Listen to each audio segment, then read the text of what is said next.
He was always smiling and always making other people smile too. Ethan was the kind of person you wanted around. He was so kind and easy to talk to, and just so fun. And the way he cared for Xana was truly something to admire. And really was proof that storybook love and true romances really do exist. It was not only obvious to me, but everyone that was around Ethan and Xana that they were absolute soulmates. Maddie was not only one of my best friends, but she was the older sister I would have always wanted. There was no one I looked up to or admired more than Maddie. She was truly a ray of sunshine, and everyone was drawn to her. She was so kind, loving, funny, fun, and passionate. She had the sweetest soul and wanted nothing but the best for everyone, and to love and show love to everyone. She took me under her wing and always made me feel so safe and included, and above all, loved and valued. She never failed to make me laugh or put a smile on my face. Still to this day, I am beyond grateful that she chose me to be her sorority little, and I thank God every day that I not only got to know her, but had her as one of my best friends. Honestly, I cannot pinpoint one favorite memory with Maddie because I have so many, and this would be a very long read if I did. But if some little memories with her that I cherish is when the two of us made a nice dinner and split some wine, or when we would binge watch Jersey Shore or Summer House. When we came up with a whole dance routine on Halloween and danced and sang all night, like no one was watching. All the late night walks home from going out, and just little shopping trips and so much more. I am beyond blessed that I had the chance to know each and every one of them. They changed my life in ways I would have never put into words. I hope that they are remembered for who they are, not what happened to them, because who they are were so beautiful, and they deserve to be remembered in the highest way.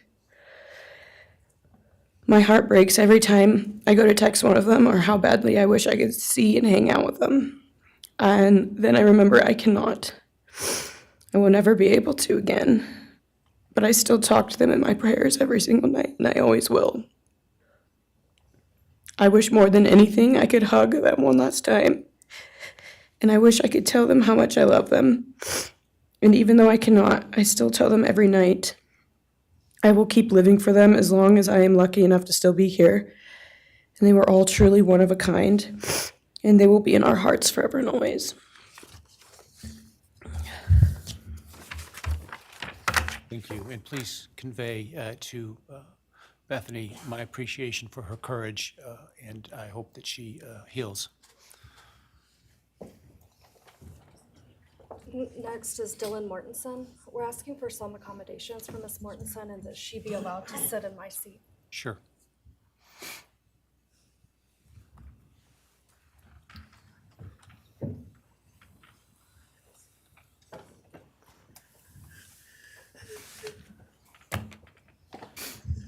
Dylan, just take your time, all right?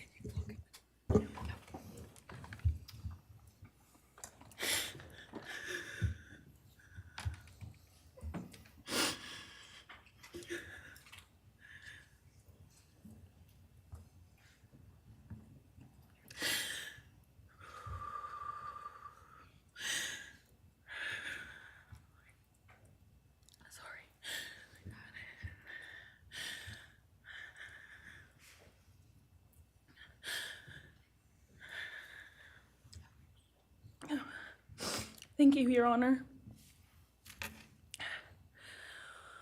What happened that night changed everything. Because of him, four beautiful, genuine, compassionate people were taken from this world for no reason.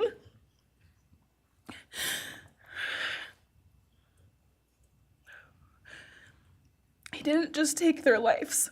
He took the light they carried it into every room. He took away how they made everyone feel safe, loved, and full of joy. He took away the ability for me to tell them that I love them and that I'm so proud of them. He took away who they were becoming and the futures they were going to have. He took away birthdays, graduations, celebrations, and all the memories that we were supposed to make. All of it is gone. And all the people who loved them are just left to carry that weight forever. He didn't just take them from the world, he took them from me, my friends, my people who felt like my home, the people I looked up to and adored more than anyone. He took away my ability to trust the world around me. What he did shattered me in places I didn't know could break. I was barely 19 when he did this. We had just celebrated my birthday at the end of September. I should have been figuring out who I was. I should have been having the college experience and starting to establish my future. Instead, I was forced to learn how to survive the unimaginable. I couldn't be alone. I had to sleep in my mom's bed because I was too terrified to close my eyes. Terrified that if I blinked, someone might be there. I made escape plans everywhere I went. If something happens, how do I get out? What can I use to defend myself? Who can help? Then there are the panic attacks. The kind that slam into me like a tsunami out of nowhere. I can't breathe. I can't think. I can't stop shaking.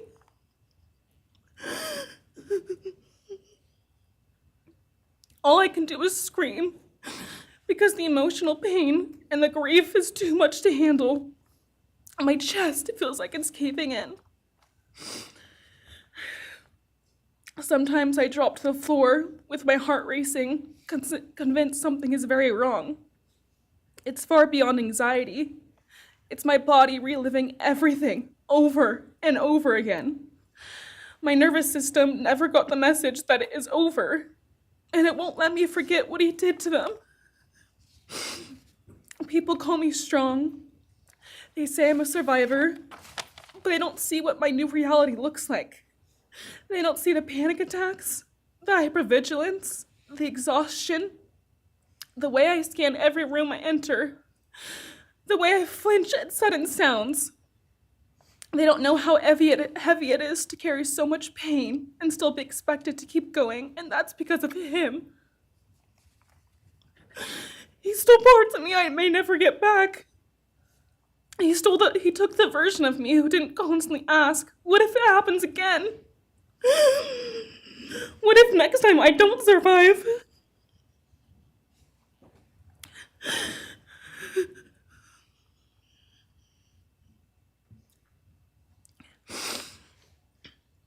He may have shattered parts of me, but I'm still putting myself back together. Piece by piece, I'm learning how to live in this new version of life. It is not easy. It hurts, but I'm still trying. Still trying, and I'm not trying just for me. I'm trying for them, my friends. About a year ago, I had a dream about them. I got to say goodbye. I told them I won't be able to see you again, so I need to tell you goodbye. They all kept asking why, and all I could say was, I can't tell you, but I have to. When I woke up, I felt shattered and heartbroken, but also strangely grateful. Like maybe in some way that dream gave us the goodbye we never got. Still, no dream can replace them, and no goodbye will ever feel finished. He is a hollow vessel, something less than human. A body without empathy, without remorse. He chose destruction. He chose evil.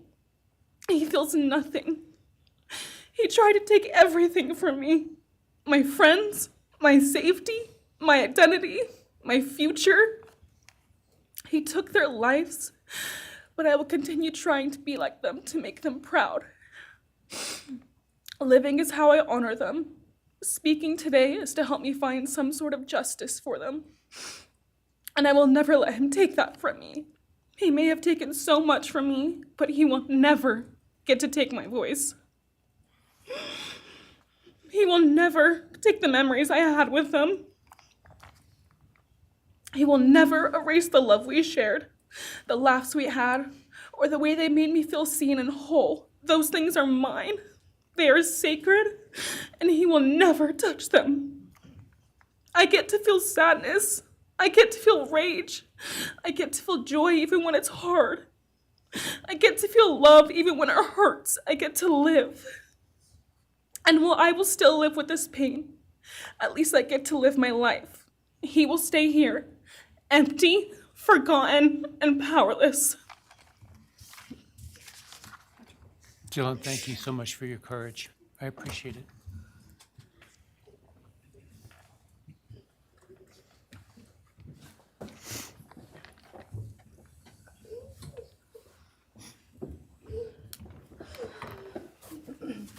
Next, we have members from the Madison Mogan family. First would be Scott Laramie, Madison Mogan's stepfather.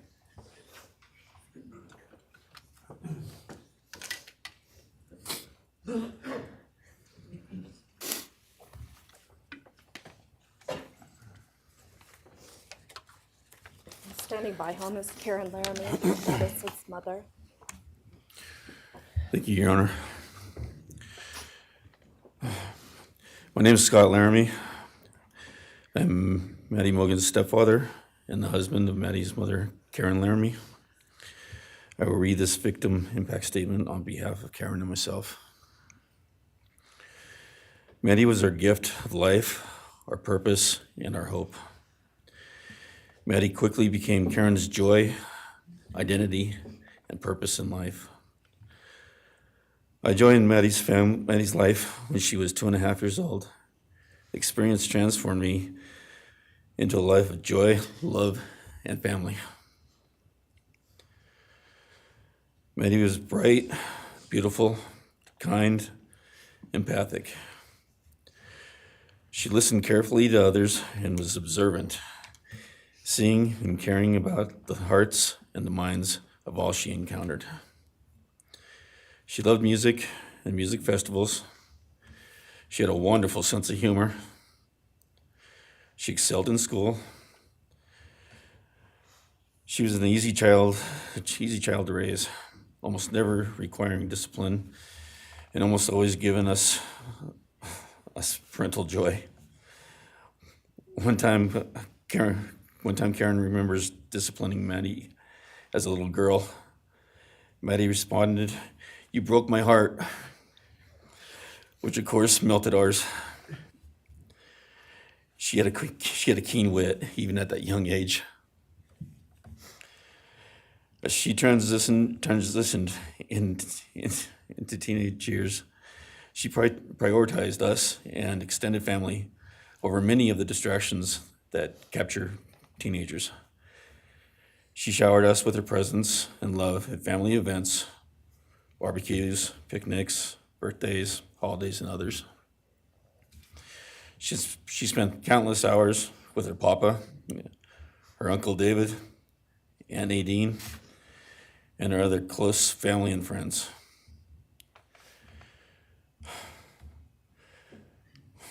This world was a better place with her in it. As she reached adulthood, Maddie applied her studies to be a marketing professional, entering into an internship at Payne West, and started planning her professional future. As with all things, she involved Karen and myself in the joy of her journey. As she transitioned into womanhood, Karen and I continued to be astounded at this wonderful and accomplished person we had created. All parents dream of their children accomplishing more than them. We realized this dream. All we had not become, she was becoming. Karen and I are ordinary people, but we lived extraordinary lives because we had Maddie. Maddie was taken senselessly and brutally in a sudden act of evil. She was taken along with the young, promising, and bright lives of Kaylee, Xana, and Ethan. First, we felt disbelief. Next, we felt disorientation. Then we felt grief overcome us. Our grief is compounded even more for the Goncalves, Kernodle, and Chapin families.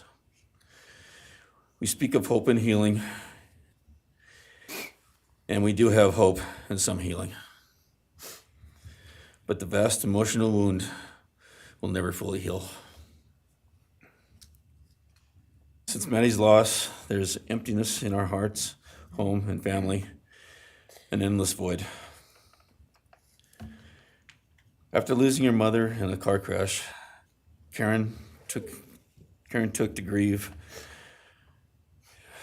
years to grieve and recover. The feeling that her life with Maddie and A was perfect helped her to start to heal.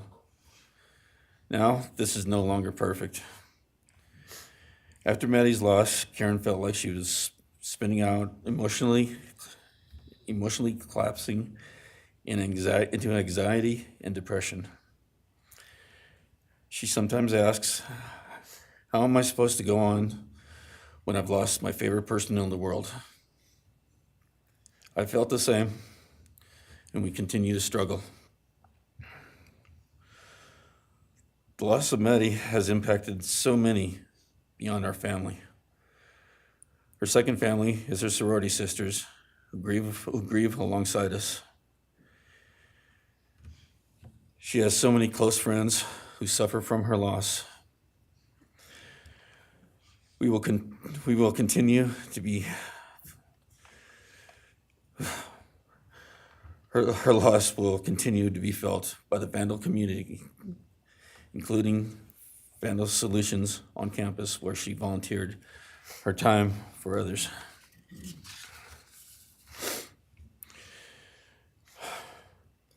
It helps us to know Maddie is in heaven now, freed from the trials of this earth. We, however, continue to live on without the grace and support of her presence. We will grow old without our only child, our bright, beautiful friend and daughter.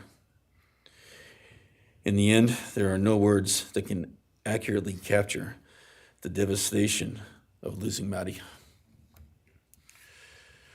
We will endure, and we will go on.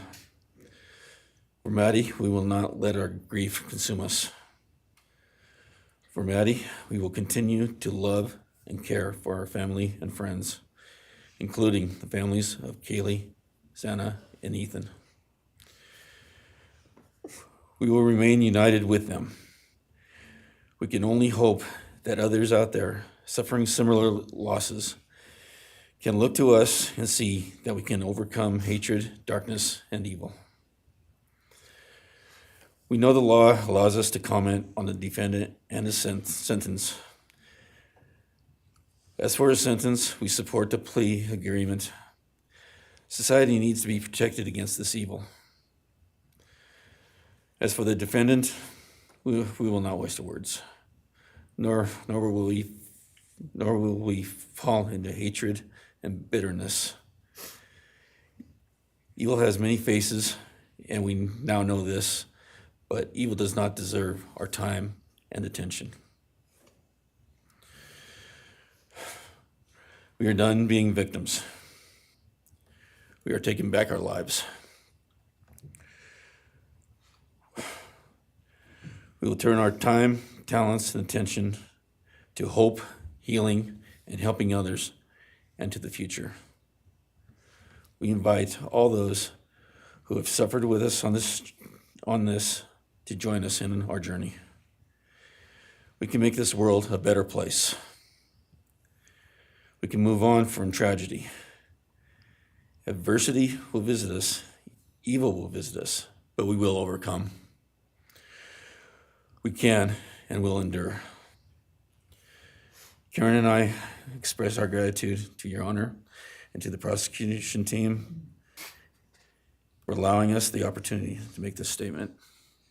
Thank you. Thank you so much for your courage, and I am so sorry for your loss. God bless. Your Honor.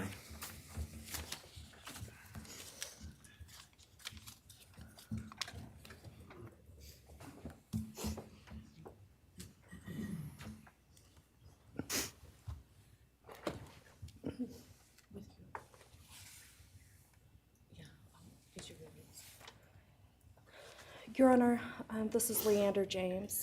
He's the attorney for the Mogan family and victim advocate. He'll be reading a statement for Karen Laramie. May it please the court, counsel. My name is Leander James. I am the pro bono counsel for Karen and Scott Laramie. Karen has asked me to read this statement into the record. I thank my husband, Scott, for his statement, his courage, and his unending love and support during this dark time. While words are inadequate to capture the impact of this horrific crime on our family, he expressed it as best anyone could. For Maddie's sake, I will add my supplement statement that incorporates additional impact in the context of my extended family. I am grateful to Maddie's great uncle, Bryan Kohberger, for assisting me with the difficult task of putting our pain into words. For me and my extended family, Maddie was our hope and our light. Her beauty, both outside and in, shone its light upon everyone with whom she came in contact.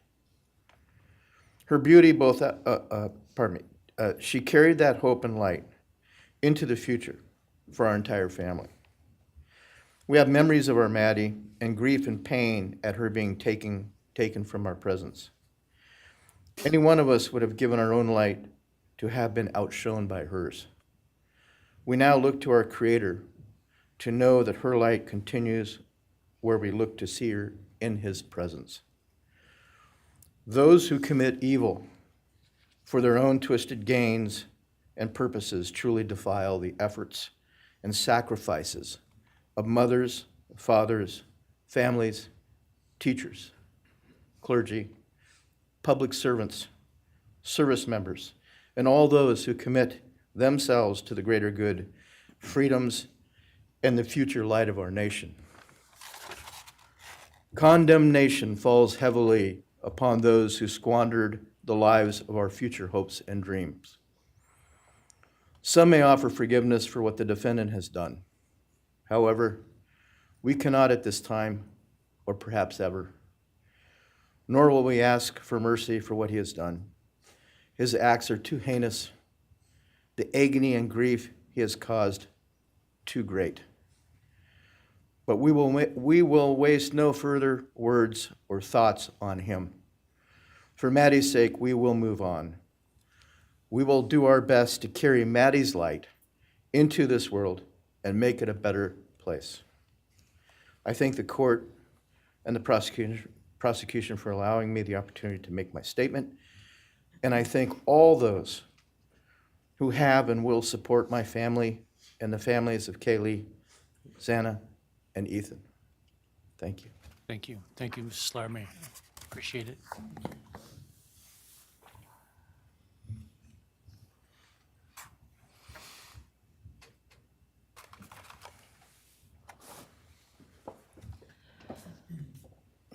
Next is Ben Mogan, the father of Maddie Mogan.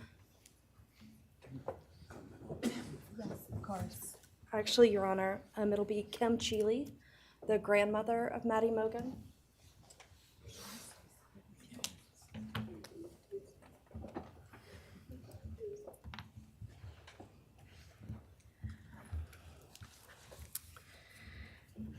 My name is Kim Cheeley. I was Maddie Mogan's paternal grandmother, as Ben Mogan, her father, is my son. I'm here today with my sister Lori Cheeley, Maddie's great aunt, and my son Ben Mogan, and my daughter-in-law Corey Hatrock. I'd like to begin by thanking a number of people involved in bringing this case to closure. In my daughter's words, the plea deal the prosecution team reached this month is one that punishes the perpetrator of this horrendous crime, protects the public from further harm, and allows all of us who knew and loved these kids the time to grieve without the anxiety of the long and gruesome trial, the years of appeals, and potential for mistrials along the way. My family and I are so grateful to Bill Thompson and his prosecution team for their dedication and painstaking work that forced the perpetrator to admit his guilt. We want to thank the Idaho State Police, the Moscow Police Department, the FBI, and Judge Hippler. We'd also like to thank the University of Idaho officials who have treated the families of the victims with such dignity and kindness, and who have honored the 4 victims beautifully. Maddie was my first grandchild, so when she was born, all her grandparents had the distinct pleasure of deciding what we'd like to be called. I chose Nana, pretty original.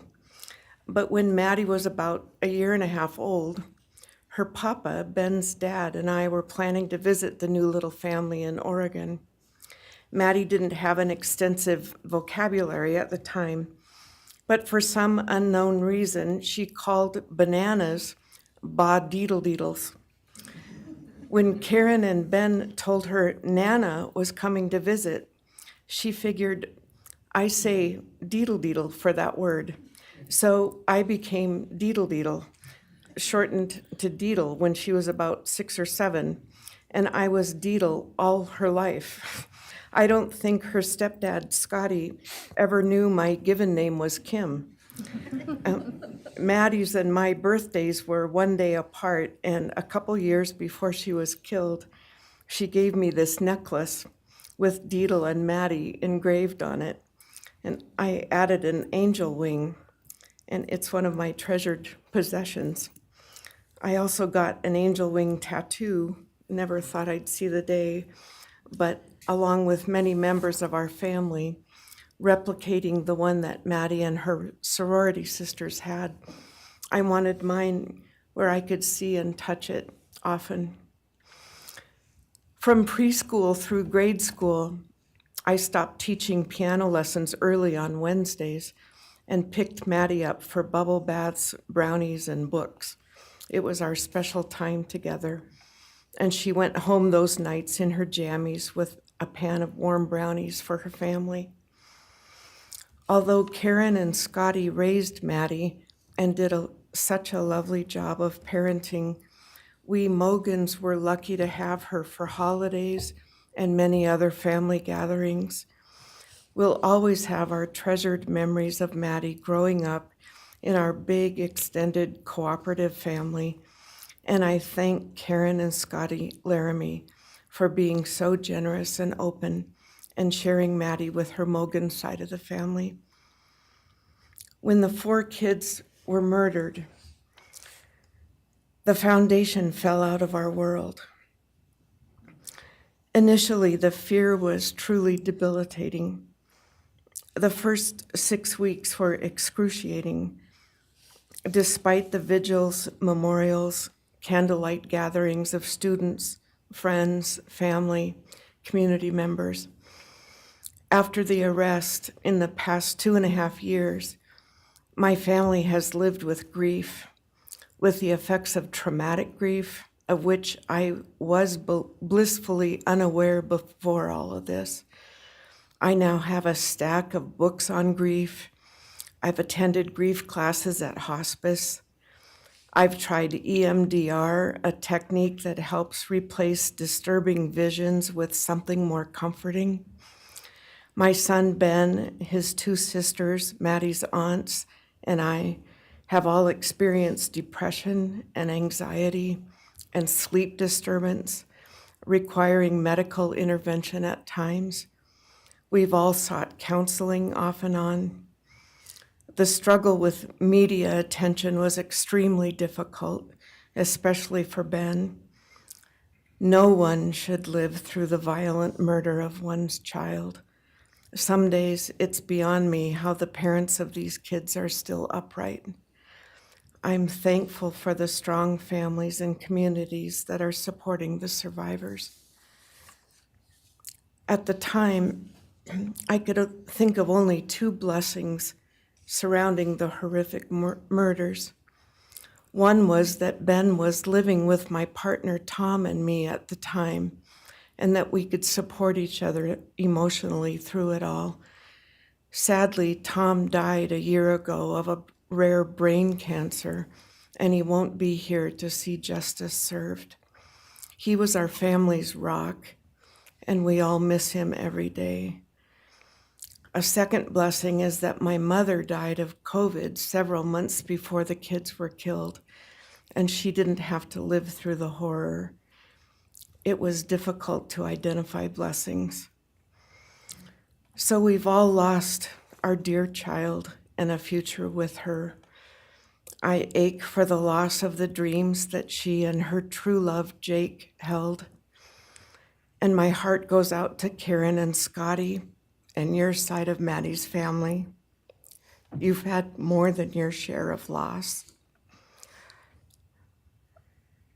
My heart aches for the kids' roommates and the families of the other victims, and also the family of the perpetrator.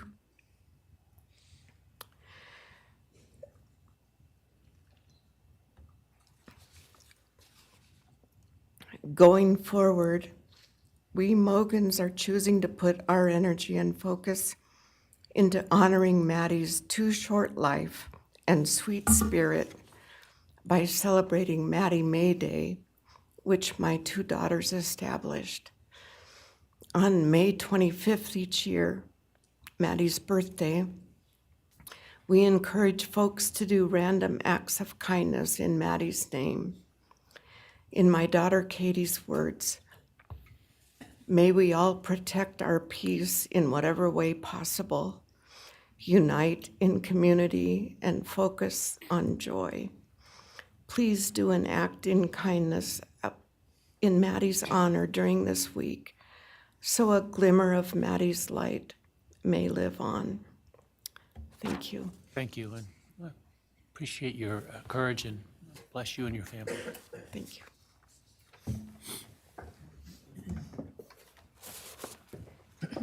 Now is Ben Mogan, Maddie Mogan's father.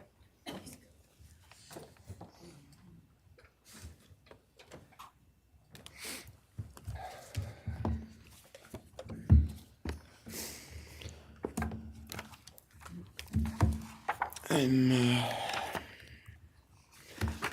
Benjamin Mogan. I'm Maddie's dad.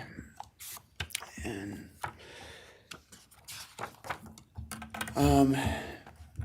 first I just want to say thanks to all the people that helped bring this all to a close. I know it's not the resolution that everyone, wanted, but I think that that everyone worked so hard, and we really appreciate all their efforts. It was such a hard thing to go through for everybody.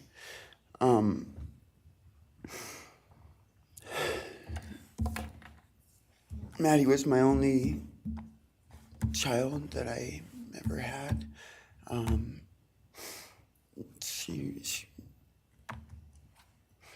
She's the only great thing I ever really did, and the only thing I was really ever proud of. And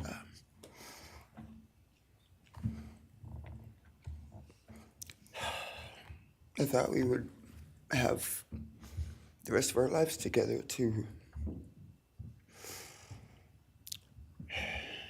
be together and to know each other, and I took for granted the times, she was in college, and I thought, oh, well, we'll have the rest of our lives to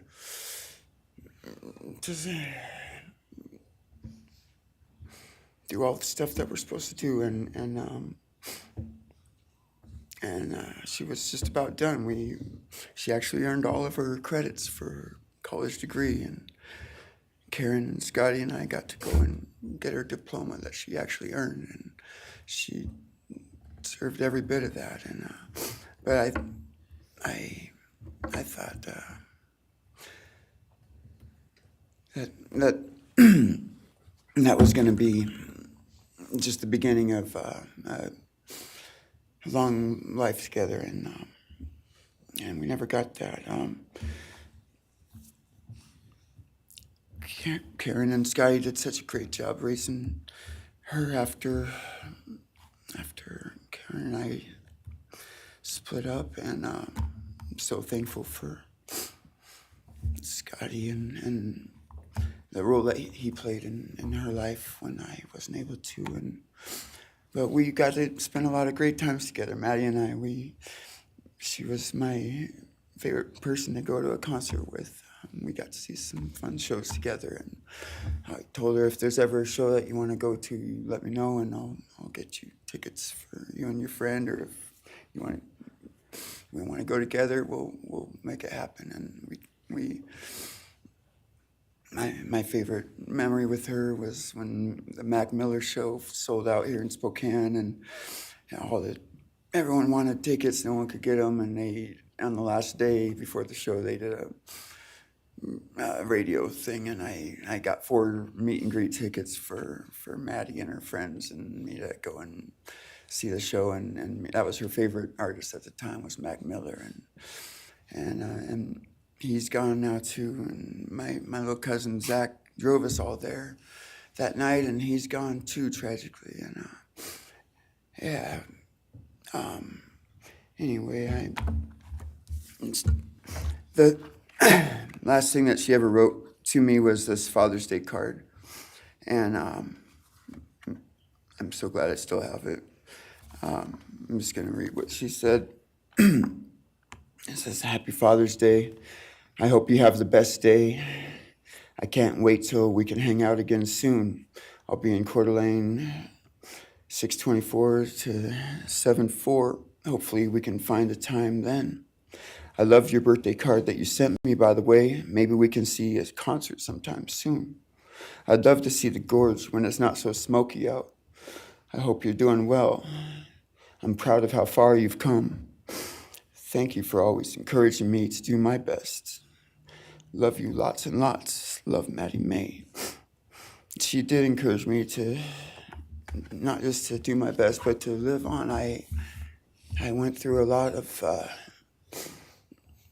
issues with addiction and with substance abuse, and when I wasn't wanting to live anymore, she was what would keep me from just not caring anymore, and knowing that she was out there and that she was just such a beautiful person kept me alive a lot of rough moments, and I'm so glad that she was able to meet Jake. He was the only one that actually ever got to take her to the gorge. They went and saw Watershed together, and they had a heck of a time. I'm just glad she got to. That's a really special place for me, and she always wanted to work out there with me in the summer sometime. She never got to, but at least she got to see it once with Jake. He was such a great guy. He is such a great guy. And I really wanted to see what a future with them would have looked like. I'll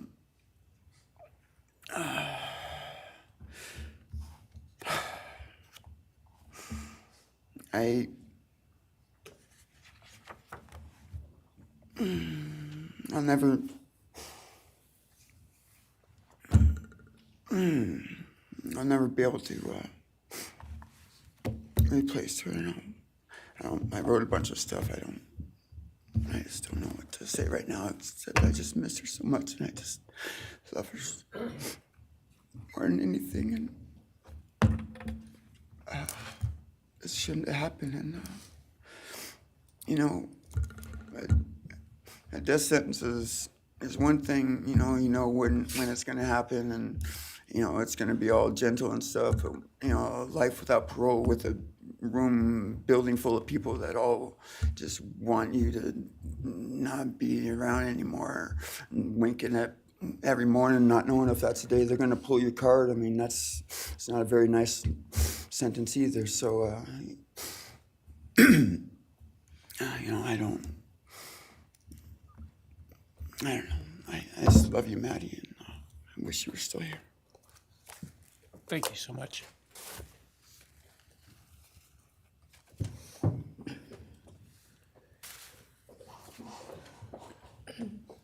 Your Honor, next would be members from the Kaylee Gonsalves family.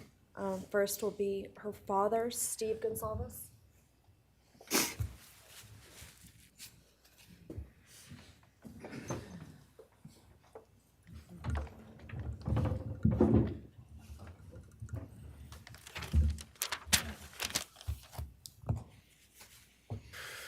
Today, we are here to finish what you started. Today, you've lost control. Today, we are here to prove to the world that you picked the wrong families. The wrong state, the wrong police officers, the wrong community. You tried to break our community apart. You tried to plant fear. You tried to divide us. You failed. Instead, your actions have united everyone in their disgust for you. I just learned from these lead investigators, to their shock, they worked in an investigation and actually worked with Pennsylvania police officers and the federal FBI. You united everyone. Everyone was united after you. None of us are divided. We are united in our disgust and our love for these children. Today you have no name. Because when this all started, we all came together and we said, let's stop even talking about his name and just use initials. So even the media just calls you BK. That's all you are. Looking back when the police officers knocked on my door, told me what happened to my child, told me what happened to Maddie Mae, I don't think he was even out of the driveway before my kids turned around, looked at me and said, what do we do, Dad? I told him, you get to work. You get your ass to work. And we started calling, we started texting, we started emailing. And you know what? Within hours, we had your white car on the camera. We knew from the very beginning we had you. Police officers tell us within minutes they had your DNA, like a calling card. You were that careless, that foolish, that stupid. Master degree, you're a joke, complete joke. But we took this disaster and we did what we could. We put everything online. We took our kids, we took our images, we took everything that they did, their videos, their photos, the girls' pranks, Ethan singing. We put it out there, we shared it with the world.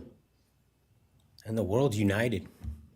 And all they ended up, when they talked about this case, is they talked about Kaylee Jade, Maddie Mae, Xana, and Ethan.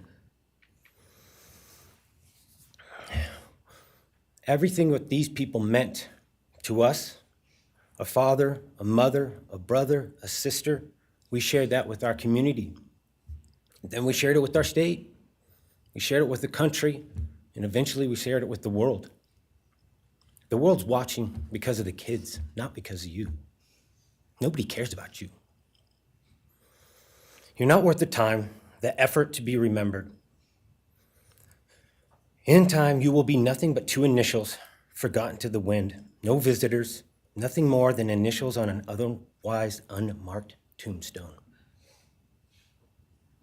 From this moment, we've all started. From this moment, we will forget you. We want to all leave in closing. One last thing. You picked the wrong family, and we're laughing at you on your trip to the pen. That will be today or tomorrow. I'll close with God bless all the men and women that worked on this case and all the hard work that you guys did. You guys allowed us to grieve and allowed us to get through this. The amount of work that you guys put together and the way that you guys put it together was beautiful. There was hard times to be expected, but thank you all. God bless. Thank you.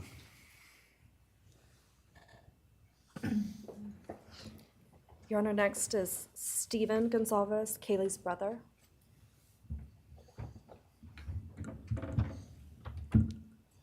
Steven's actually gonna pass. I'm gonna go. Okay. Olivia Gonzalez, Kaylee's sister. Hello, I'd like to start by thanking the court for allowing me the time and opportunity to speak today. My name is Olivia, and I'm the big sister of Kaylee Gonzalez, and I was blessed to love Madison Mogen as a sister too. I'm not here today to speak in grief. I'm here to speak in truth. Because the truth is, my sister Kaylee and her best friend Maddie were not yours to take. They were not yours to study, to stalk, or to silence. They were two pieces of a whole, the perfect yin and yang. They are everything that you could never be.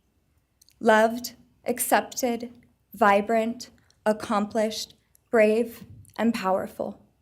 Because the truth about Kaylee and Maddie is they would have been kind to you. If you had approached them in their everyday lives, they would have given you directions, thanked you for the compliment, or awkwardly giggled to make your own words less uncomfortable for you. In a world that rejected you, they would have shown mercy.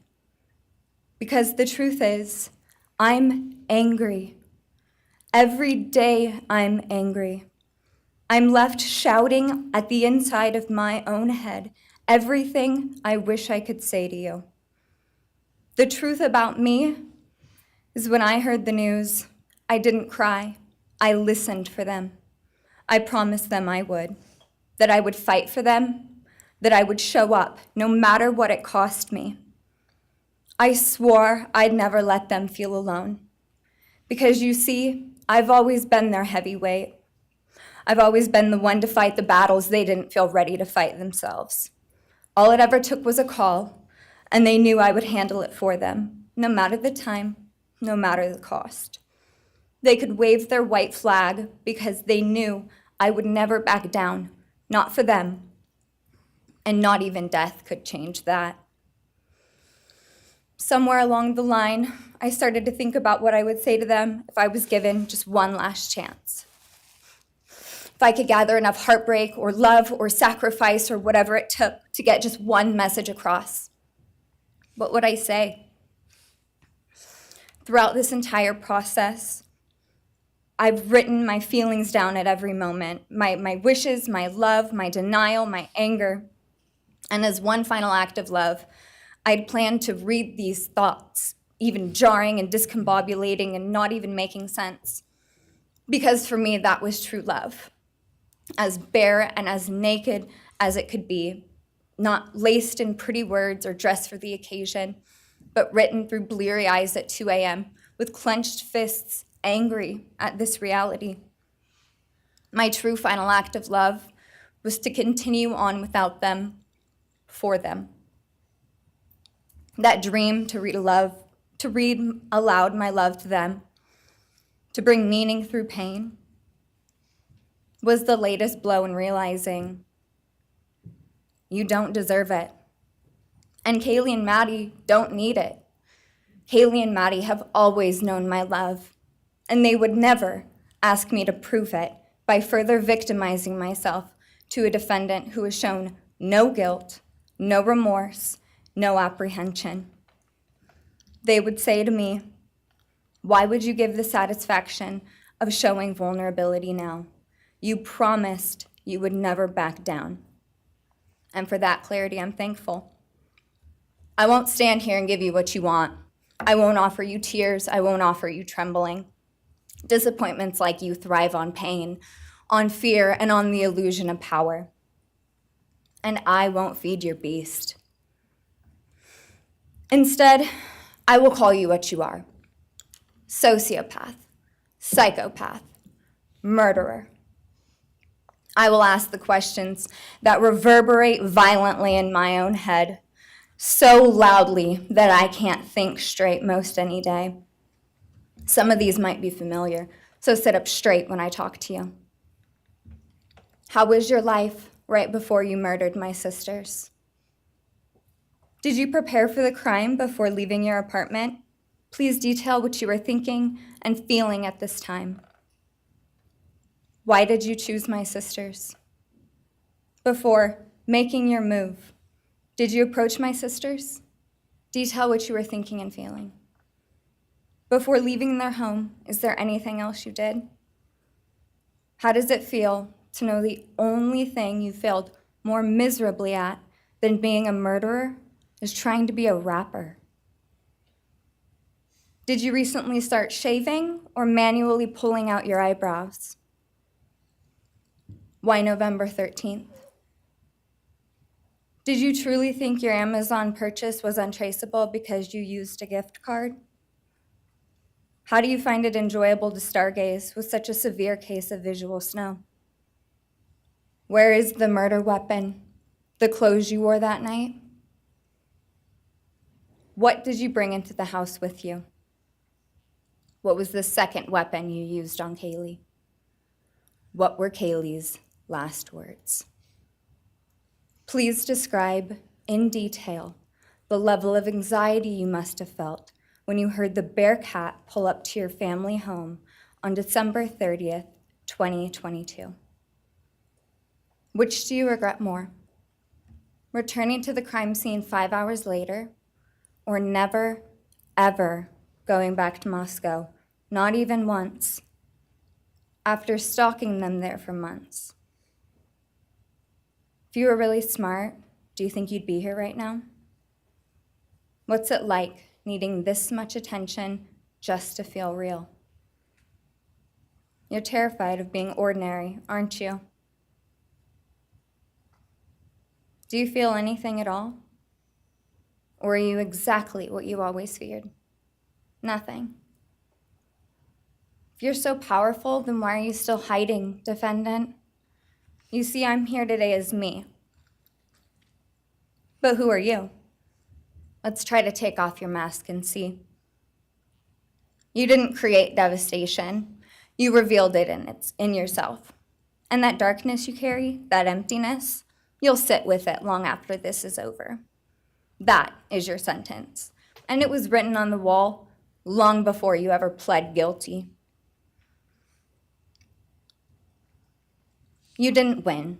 You just exposed yourself as the coward you are.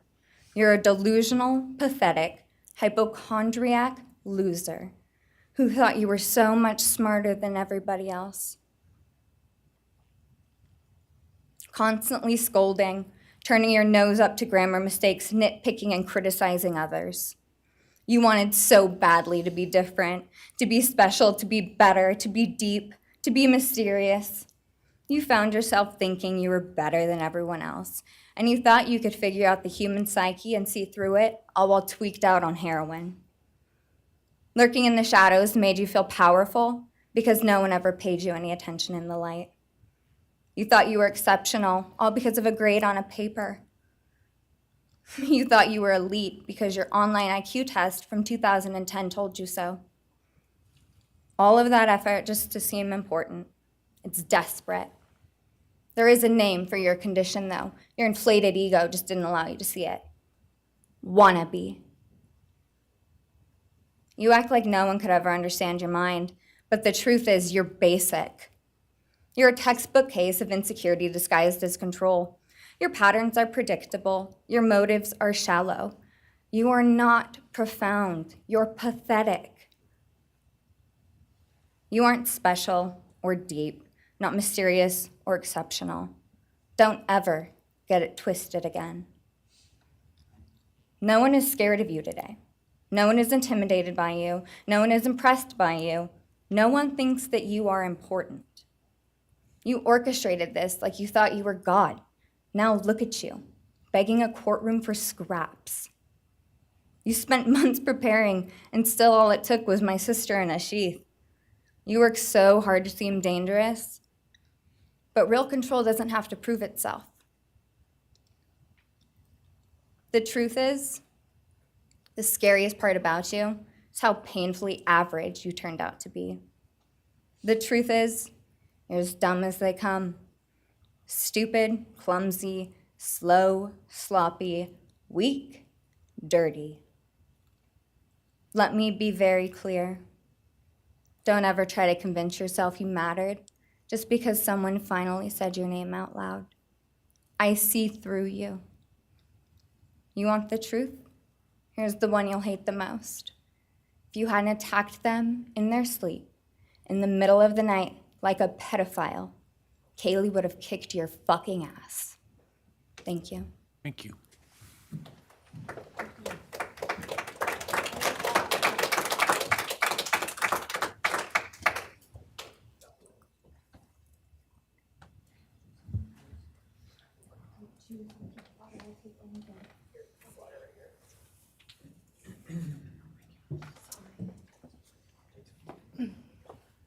Next is Christy Gonzalez, Kaylee Gonzalez's mother.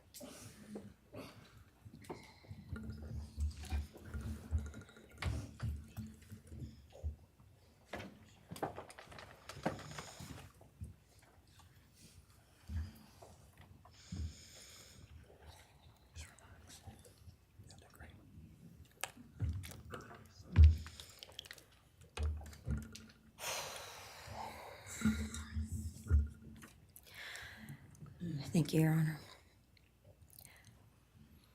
I never imagined having to speak to someone so devoid of humanity. For a long time, I didn't think I'd find the words low enough to meet you where you are. But now I realize this isn't about you. It's about what you've done to me, and I need you to hear it. When you murdered my daughter, Kaylee Jade Gonzalez, you didn't just take her life, you shattered others. You attacked what you could never be, and in doing so, you left a trail of devastation far beyond that house. You stole my peace. You've altered my every waking moment, every sleepless night, the way I view the world, people, safety, trust. It's all been changed by your cruelty. I no longer recognize parts of myself. Joy is harder to find. Laughter feels foreign. The world moves forward, but I'm suspended in a place of sorrow and rage. You've taken from me something that can never be restored. The grief sits with me every day, some days quietly, and other days so loud it drowns out everything else. The emotional toll you've inflicted on me is immeasurable. I live with a constant ache, with birthdays that are now memorials, with holidays that feel hollow, with empty chairs that scream louder than words ever could.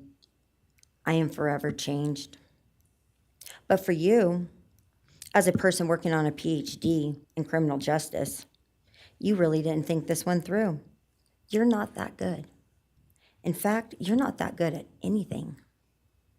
You couldn't secure a job. You couldn't get along with others. You couldn't even get a female to look in your direction. All because you are pathetic. Now you're a joke in this courtroom. I wish I could crown you with a jester hat to complete your orange jumpsuit clown look. A dead killer doesn't kill again. So while I'm disappointed the firing squad won't get to take their shots at you, I'm confident that the men in prison will have their way with you in more ways than one. You will finally get what you wanted, physical touch. Just probably not how you were expecting it. See, you haven't beat the system. You've simply entered a new one, where the rules are cruel and the consequences will never end.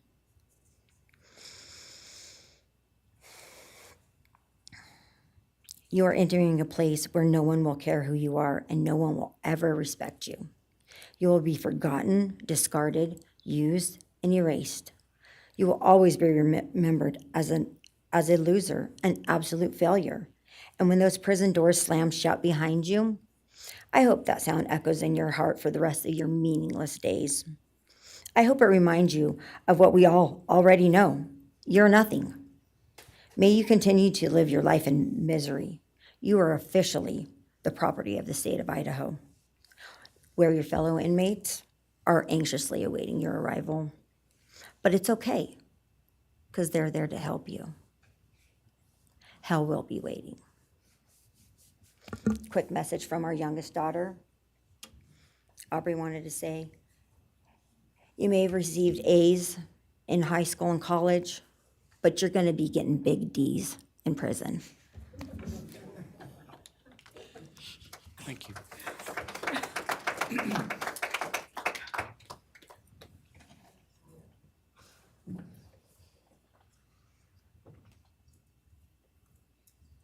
Do we have more from the Gonzalez family, or are you? Yes, next would be Shannon Gray, the Gonzalez family attorney. He'll be reading statements from Kaylee Gonzalez's grandmothers. Well, Morning, Your Honor. Shannon Gray, the attorney for the Gonzalez family. I actually have 3 statements, one from her aunt and 2 from her grandparents. This is from her aunt, Tammy Butts. You, in the cloak of darkness, made a decision to turn our whole family's world upside down forever.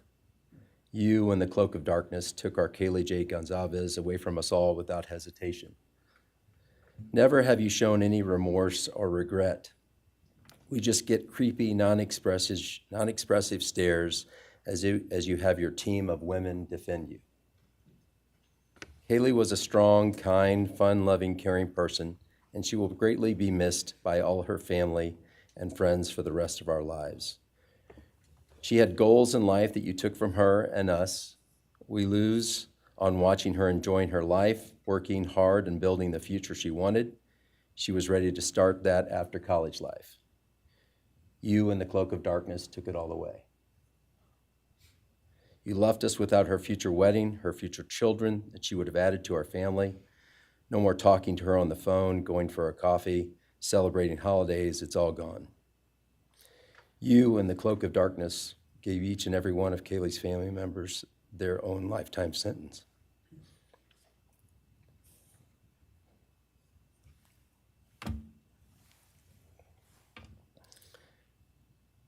You, in the cloak of darkness, also took our Maddie Mae from all of us. She was so genuine, caring, polite. She was part of our family. You came in, harmed our children that were younger women than you in their own beds. You're nothing, you're a coward. It's not right that you have received life. I pray that you meet your end in the cloak of darkness, burn in hell. I have 2 other statements, Your Honor.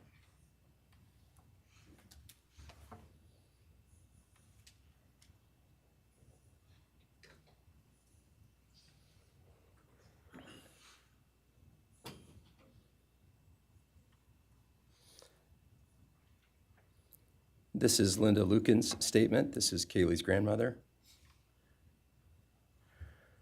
I really don't know how to address something so inhumane, but I will try.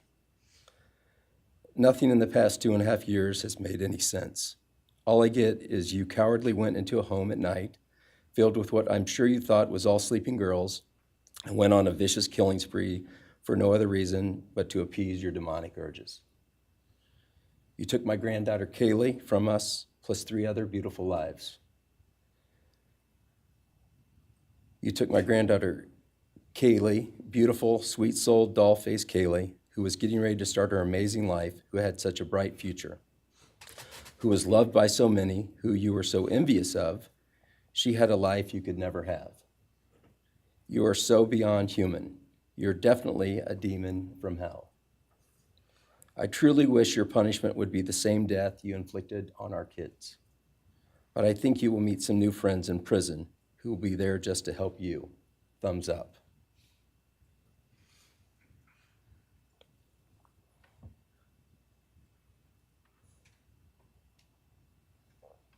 And I have one last statement, Your Honor.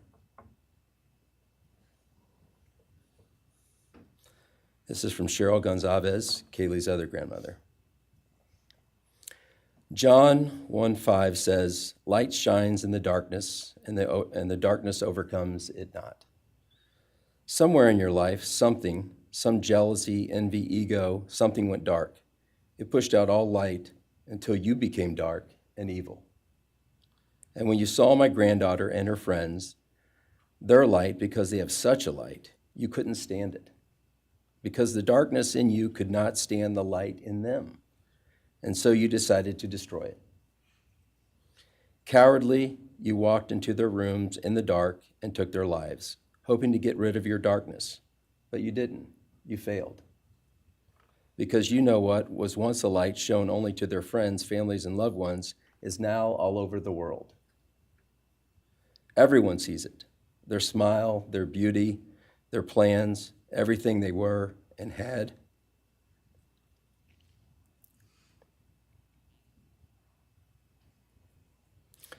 And you think you put a close to it, even that, but you didn't.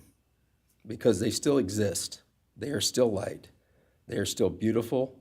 You can never take that away. They will always be in the light of all eternity. And you will be in the darkness because you could not overcome it. You failed. I want you to be gone, more than gone. I want you to be cast out. Cast out from my life, from my family, from this earth. I will not allow your hatred to penetrate into my own soul. You did not get that power. You are evil, and in the end, evil is eradicated. You didn't take Kaylee's light, you spread it into the world. Thank you, Your Honor. Thank you. All right, if the are you moving to a different family now? All right, why don't we take a 10-minute recess, all right?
Be seated.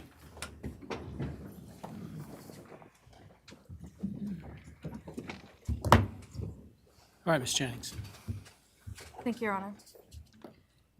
The next family is the family of Xana Kernodle, and first would be Jasmine Kernodle, Xana's sister.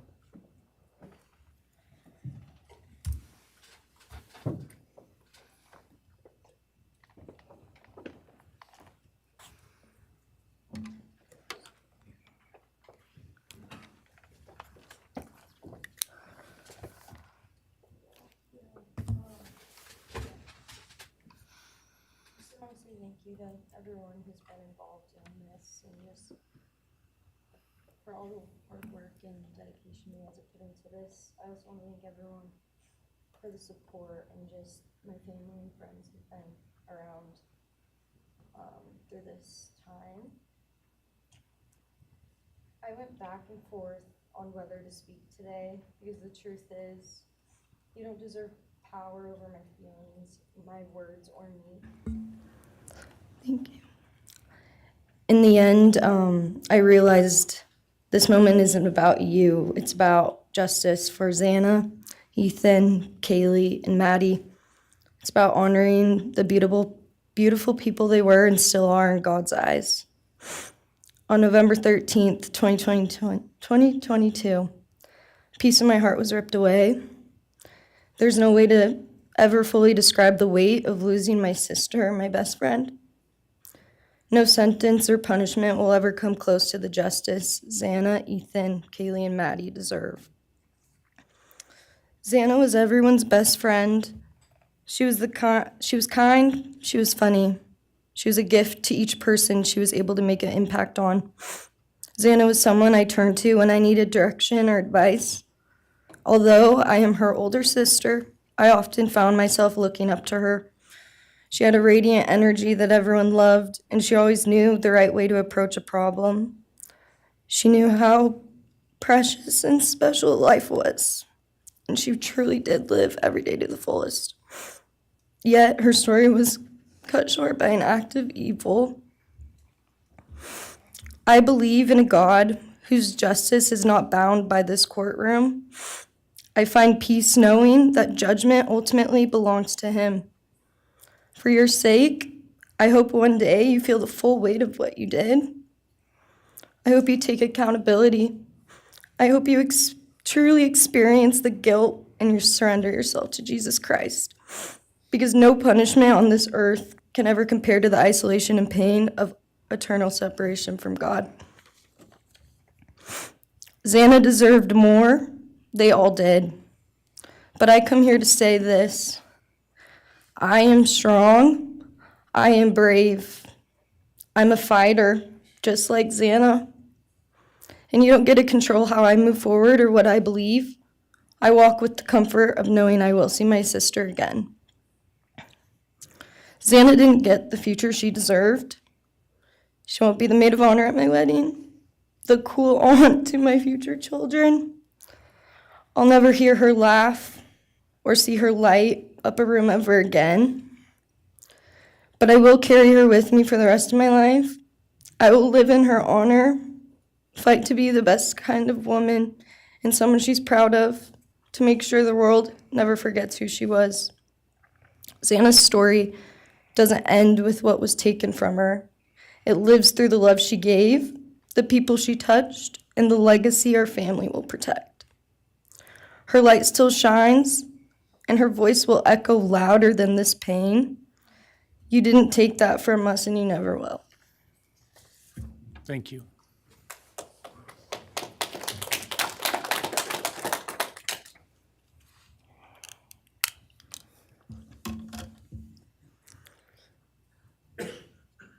I just want to say before I start, I'm Xana's dad, Jeff Kernodle.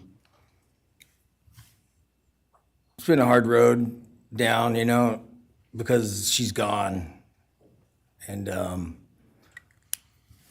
want to thank everybody, other their families that's speaking so far, spoke about things. I agree with everything they have to say. It all comes back to a lot of the same things that I've had to deal with and we as a family have had to deal with. And that brings me, basis of what I'm talking about a little bit is on my way up here, flying up here in the plane, and about halfway through the flight, this little girl is calling out for her dad. Hey, dad, dad, dad, and then in my mind, I was kind of half asleep. It's dark on the plane. I heard Xana calling out for me like she did, back when she was little, 5 years old. And those times were hard. It was chaotic, but we always had something to work toward that was in a positive direction, compared to right now, which is necessarily not as positive as that for sure. And I know I miss Xana a lot. My life's been changed, and Xana had a great impact on me. And the impact was when she was gone, I realized how important she was and what she really did for me, influenced me, was way beyond what I ever thought.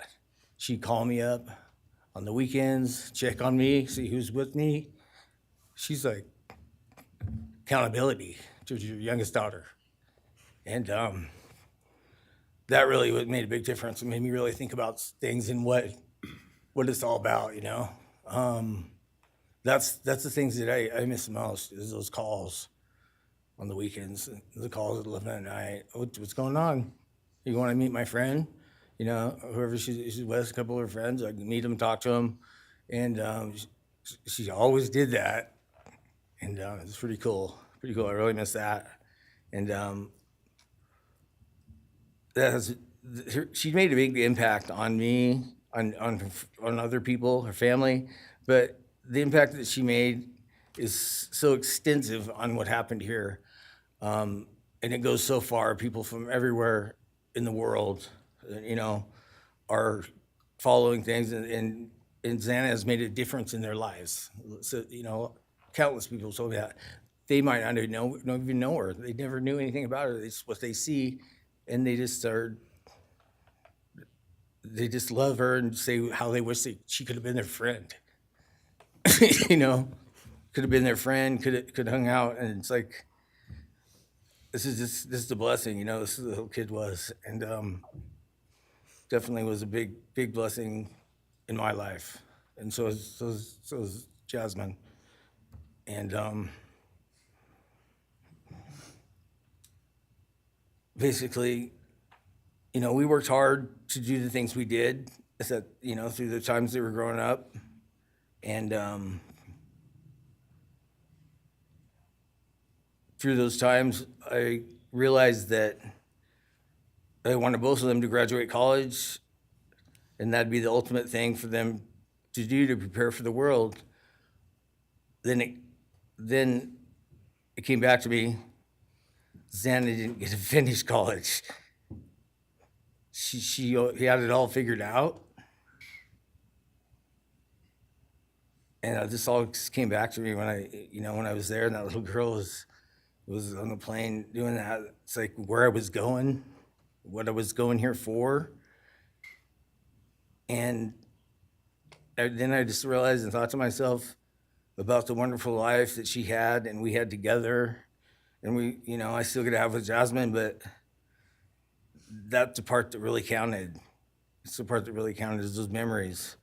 And those are what I have left, the memories with her and the ones I can make with her and the life that I can go on with now, which is what she wants. And I say that in present tense because that's what she wants, because I've been told that, I've been countless ways that she's out there and has a way to communicate, which I'm very grateful for.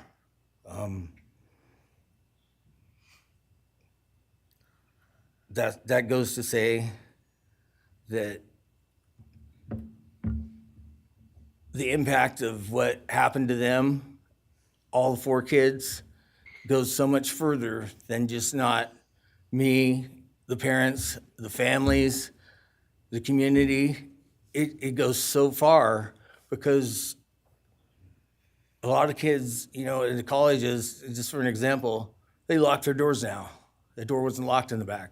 you know, at Penn State or wherever it was, all the colleges, I know that I've heard, they all lock their doors now. So maybe the impact that it's gonna make is gonna help out and maybe protect some people. Having this outreach and having the influence of what these kids, what happened to these kids did, you know? All I know is I was 7 miles away when it happened, and she wasn't feeling that good. It was 11:30, and I almost went over to Susanna's to say, and I would have been sitting right there in that couch, and you had to deal with me.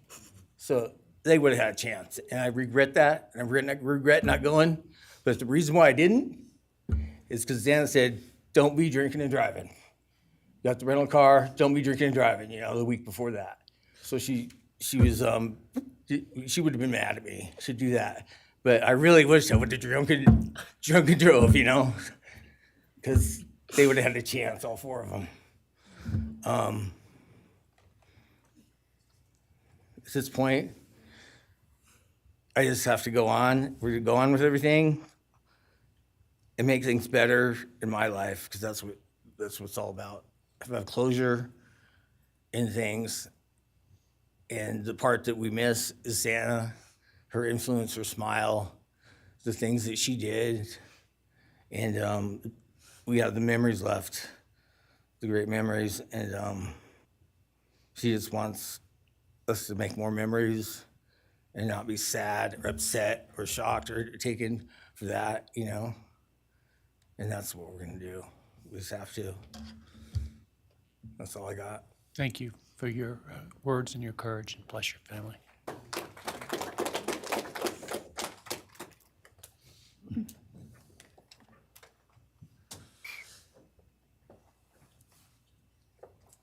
Next, Kim Kernodle would like to address the court.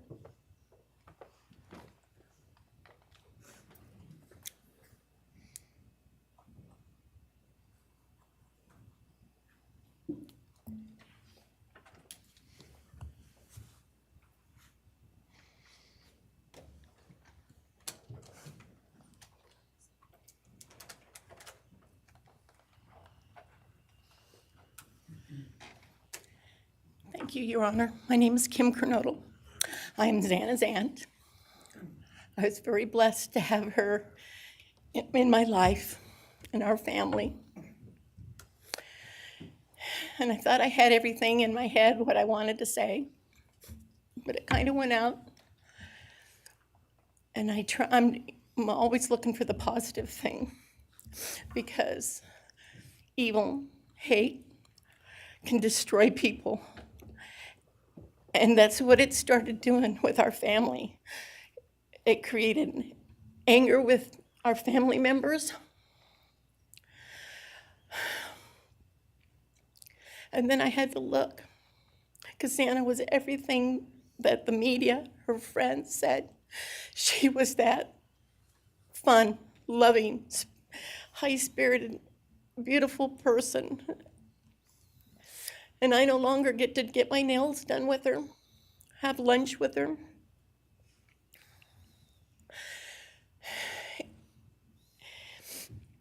Sorry. But how I look at it now is this tragedy, this horrible tragedy on all of the 4 children, has brought us closer. You united us with your actions.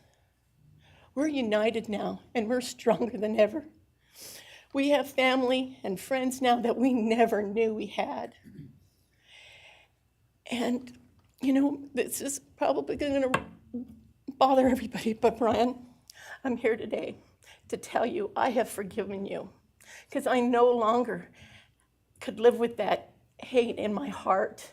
And for me to become a better person, I have forgiven you. And anytime you want to talk and tell me what happened, get my number. I'm here, no judgment, because I do have answers or questions that I want you to answer. And I'm here. I'll be that one that'll listen to you, okay? Thank you, Your Honor. Thank you very much. My name is Stratton Kernodle, and I'm Xana's uncle, Jeff's brother. Sitting here today listening to all the stories and feelings and feeling the pain from everybody is a pretty powerful thing. It's each time a statement was read, it sort of would tug into my center core as I felt everybody's anguish. And Dana meant a lot to us, and we loved her very much. But I started thinking about, instead of rehashing everything that everybody else has talked about, I wanted to direct it another direction toward Bryan and what he's done to his family, his parents, his siblings, his friends, his universe.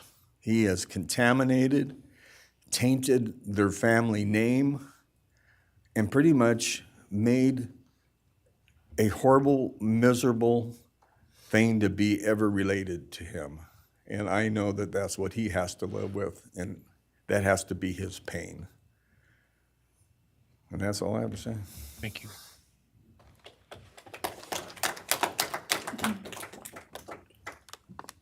Next, Your Honor, I believe Randy Davis, stepfather to Xana Kernodle, would like to address the court.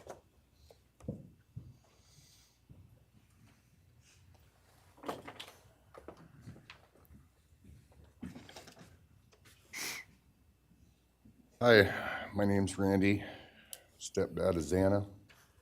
I just feel the same way we all do.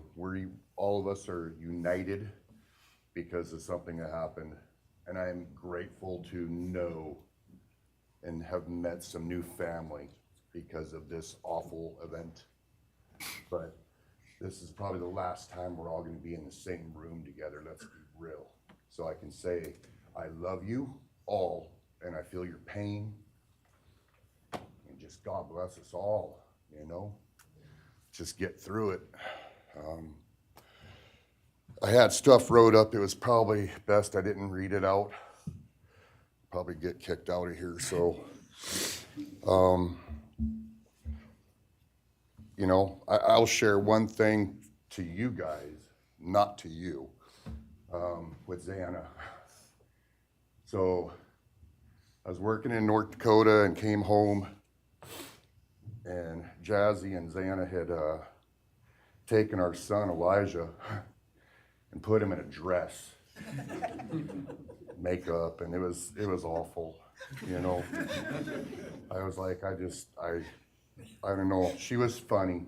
I told her she'd be in the movies and be somebody great one day like that. And now she is just above us as an angel with all the other beautiful kids. So let's hold that to our hearts, because this evil thing is not going to take nothing from us. You, man, I don't know what my limits are here, but I'm really struggling, dude. I am struggling, because I want to just be out in the woods with you just so I can teach you about loss and pain. I love God. I wouldn't take your life. That's up to him. But I guarantee you, you are weak. God, I would just give a moment, man, 5 minutes out in the woods. Oh, man. Ooh. You're going to go to hell. I know people believe in other stuff. You're evil. There's no place for you in heaven. You took our children. You are gonna suffer, man. I'm shaking because I want to reach out to you, but I hope you feel my energy, okay? Go to hell.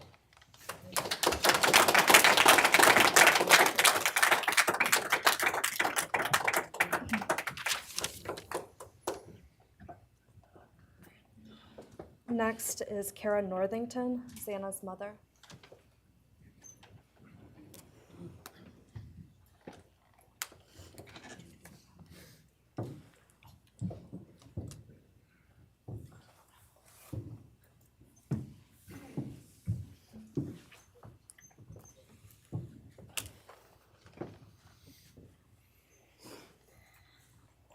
I'm Kara Northington. I am Xana Kernodle's mother.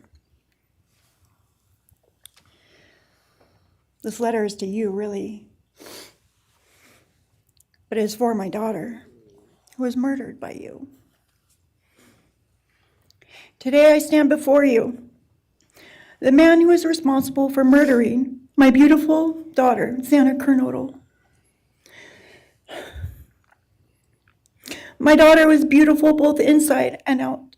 She possessed love for those around her and had a light so bright it will live on forever in our hearts. She brought joy and laughter to her friends, her family, and anyone in her presence. Our Lord and Savior, Jesus Christ, now has her in his loving arms in heaven, where she can never be harmed ever again for eternity. Because of her, I came to know my Lord and Savior, Jesus Christ. Because of her, many will come to Christ. It is Christ who lives in me that has given me the strength to forgive you. It was of no power of my own. In return, the Lord has filled me with joy, hope, and peace that surpasses all understanding. Jesus has allowed me to forgive you for murdering my daughter without you even being sorry or asking for this. This is only possible because he who lives in me is greater than any evil in this world. For God hath not given us the spirit of fear, but of power and of love and of a sound mind. I do not fear you or even let you rent space in my head anymore. This forgiveness has released me from any and all evil you have inflicted on me and my family. It has allowed me to let our Lord deal with you. You have accepted a deal that will prevent you from receiving the death penalty. Nothing man can do to you can ever compare to the wrath of God.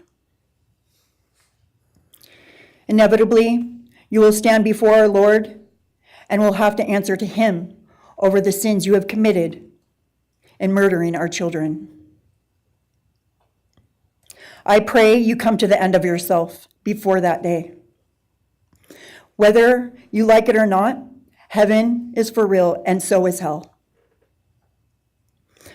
The innocent life of Xana that you stole from myself and my family, and the destruction it has caused. I am washing my hands of you and turning you over to my Lord and Savior, Jesus Christ, whom vengeance belongs to. In closing, I want to read a passage from the Bible, Ephesians 6, King James Version. Finally, my brethren, be strong in the Lord and then in the power of his might. Put on the whole armor of God, that ye may be able to withstand the wiles of the devil. For we wrestle not against flesh and blood,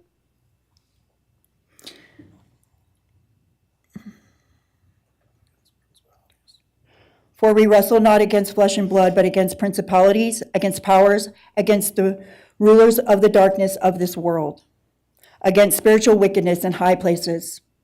Wherefore, take unto you the whole armor of God, that ye may be able to withstand in the evil day, that ye may be able to stand in the evil day.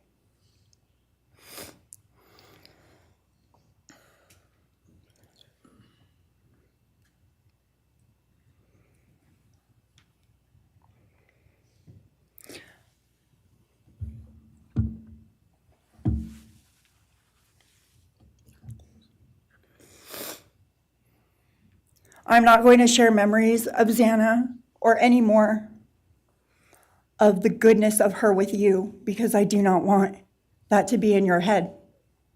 I don't want it to be in your head. You don't deserve that. You don't deserve our good memories that we have. I do pray for you. I pray that you come to the end of yourself. I pray that before this life is over, that you ask our Lord and Savior in your heart and to forgive you. I do pray for that. But after today, I wash my hands of you, and you are no longer a thing. Thank you. Thank you.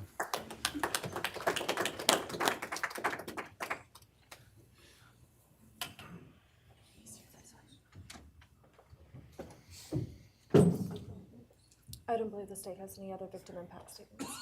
Okay.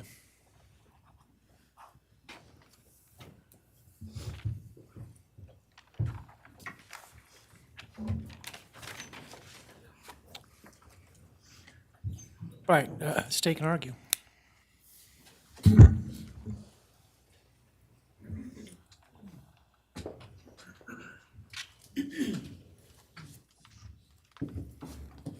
Thank you, Your Honor.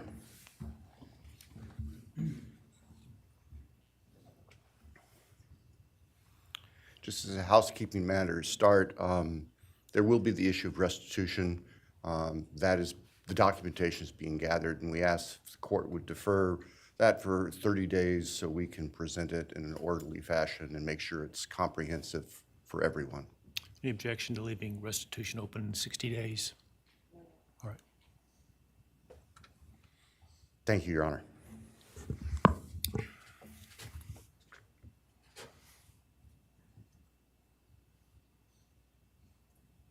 I think it's necessary and appropriate to share for everyone here, including the court, the background that brings us in front of Your Honor today for these proceedings.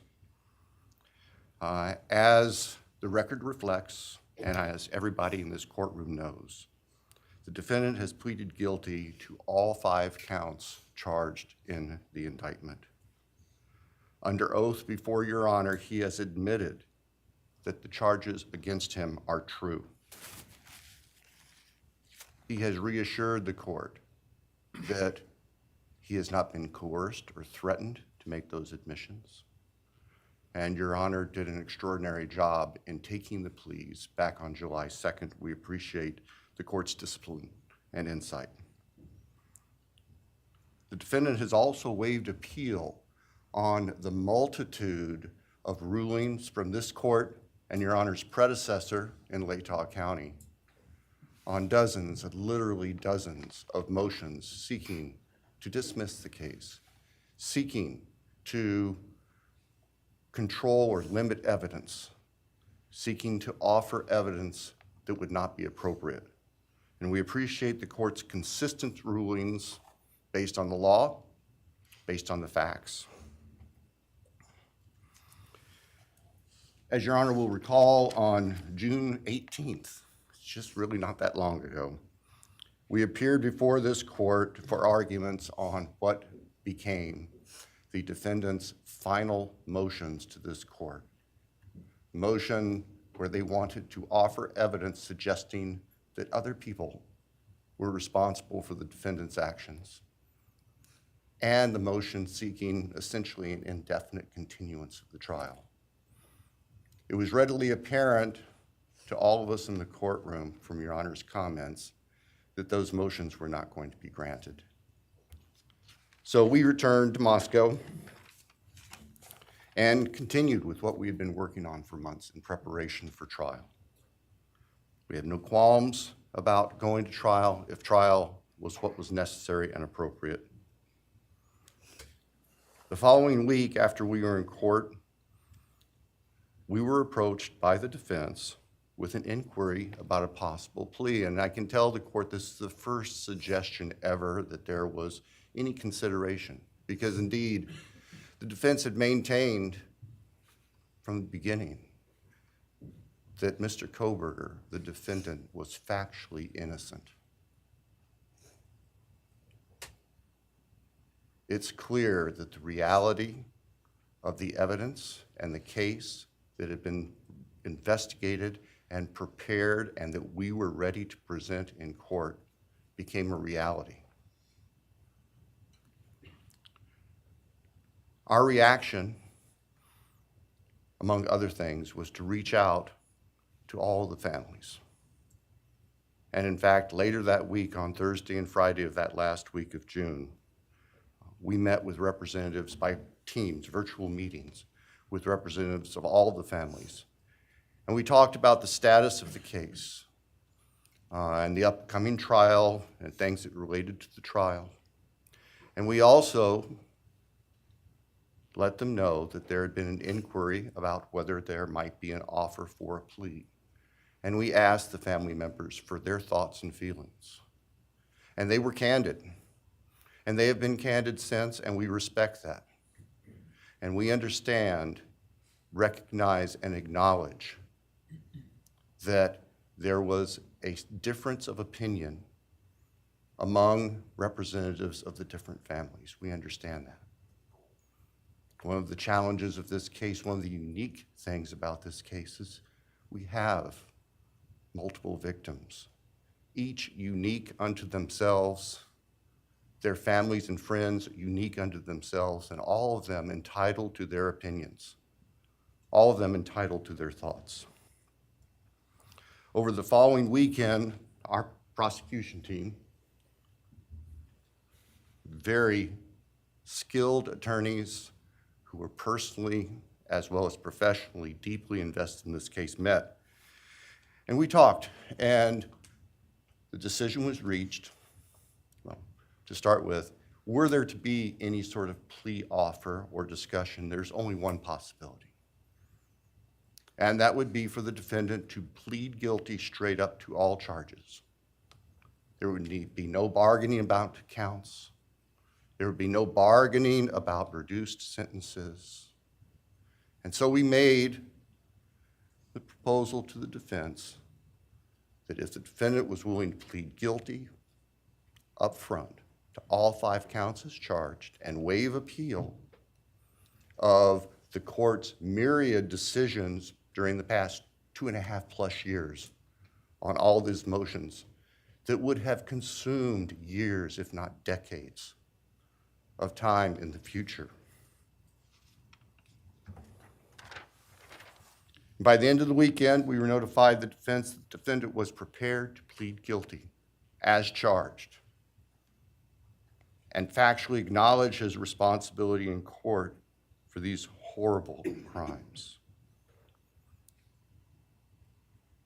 Obviously, those discussions and negotiations were confidential. And as Your Honor noted, I believe that was necessarily so, because if the defendant had decided not to plead guilty, it would have been devastating to our jury pool for there to be public information that there had been consideration by either party to a plea resolution. And protecting the prospective integrity of a trial after so many years was paramount. So, the end of the weekend came.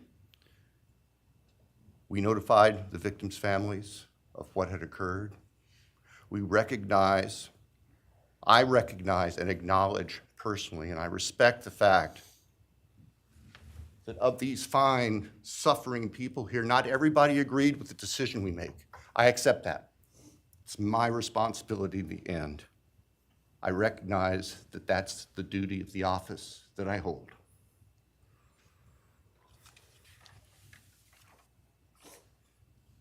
So now, it is time for the judicial system to impose final judgment and close the door on this chapter of these tragedies. As the court is aware, by the agreement of the parties, it is the state's prayer. Perhaps have the Elmo police turned on.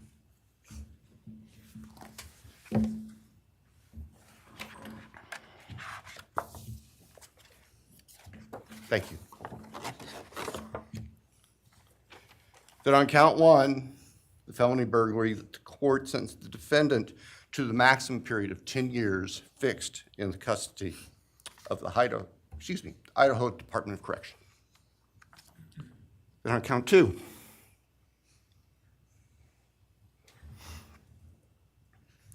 that the court sentenced the defendant to fixed life for the murder of Maddie Mogen.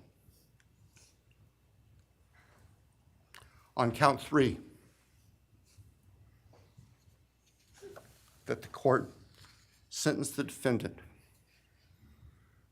to fixed life for the murder of Kaylee Gonzalez.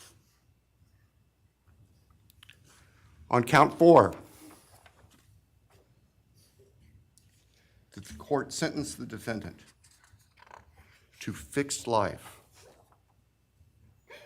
for the murder of Xana Kernodle. On count 5, that the court sentenced the defendant to fixed life for the murder of Ethan Chapin. And the state further prays that these sentences be ordered to run consecutively, back to back, not at the same time, to recognize and respect the unique individuality of each of these beautiful young people whose lives were taken brutally and for no reason.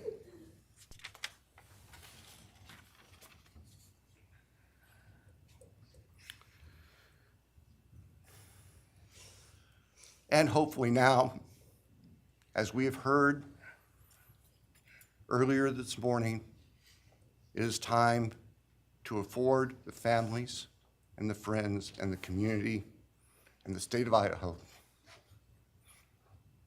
and the nation and the world to move forward.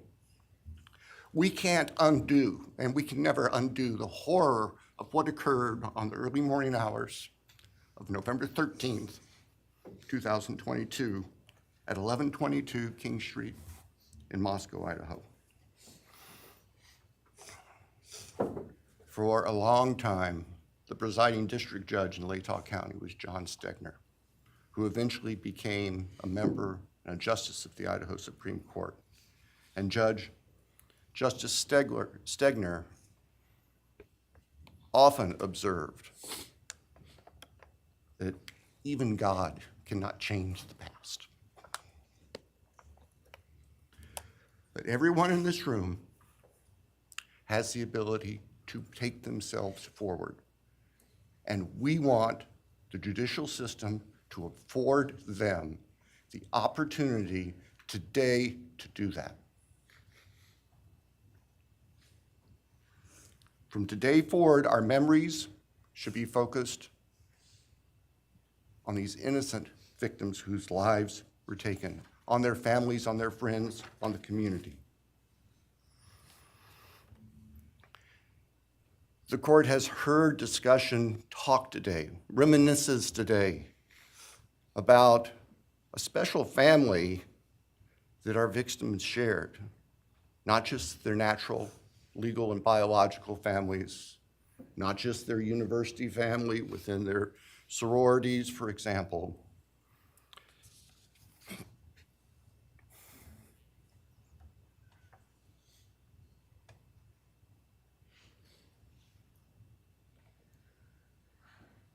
But this family. This is the picture taken on November 12th, 2022, of the special family of 1122 King Road. And you can see all 6 of these dynamic, vibrant, loving, special, innocent faces taken together just across the street from their residence, and barely 12 hours before 4 of them would be brutally murdered in their sleep.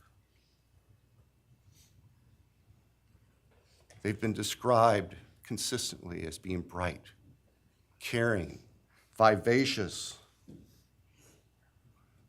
with futures we can only imagine now.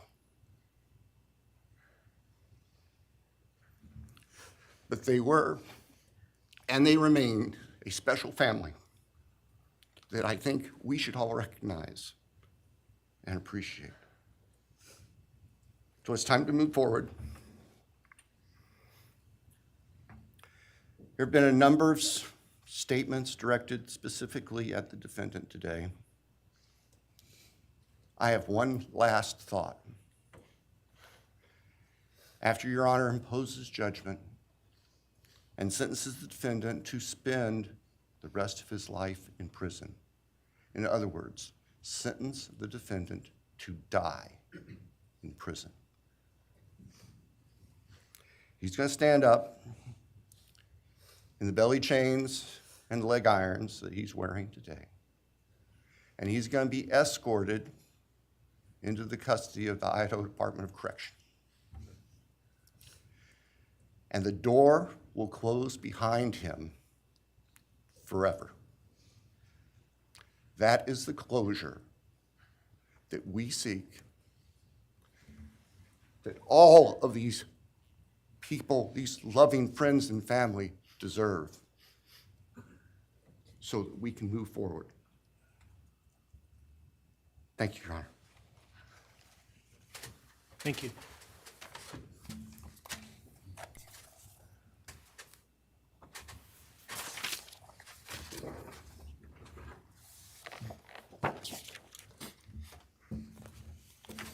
All right, does the defense have evidence to present today?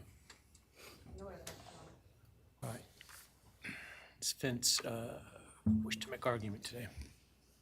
Runner, we do not wish to make arguments. Mr. Kohberger, along with his legal team, is prepared for the court to enter judgment. All right, Mr. Kohberger, you have an opportunity to make a statement if you wish to. I take it you are declining. I respectfully decline. Well,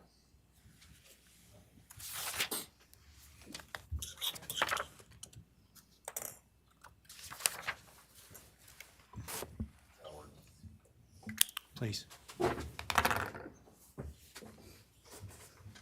right, let me start this morning by acknowledging and thanking those that have come here today in support of their loved ones, and I appreciate your courage and your strength. And I hope that you are able to move on as best as possible.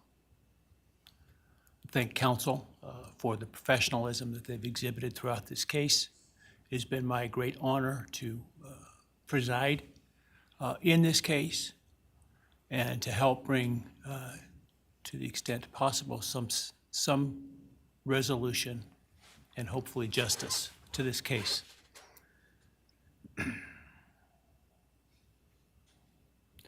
During the quiet morning hours of November 13, 2022, a faceless coward breached the tranquility of 6 beautiful young people and senselessly slaughtered them, 4 of them. Who committed this unspeakable evil was unknown for several weeks, but due to the killer's incompetence and outstanding police work by numerous local, state, and federal law enforcement agencies, the person that slithered through that sliding glass door at 1122 King Road now stands before the world and this court unmasked. This unfathomable and senseless act of evil has caused immeasurable pain and loss.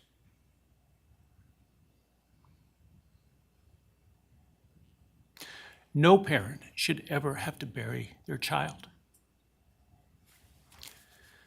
This is the greatest tragedy that can be inflicted upon a person. Parents who took their children to college in a truck filled with moving boxes had to bring them home in hearses lined with coffins. The loss this killer inflicted was not just the death of these people's children, siblings, grandchildren, as we've heard today. It has ripped a hole in their soul, destroying a special part of their very essence. Any person who is a parent defines themselves foremost as such.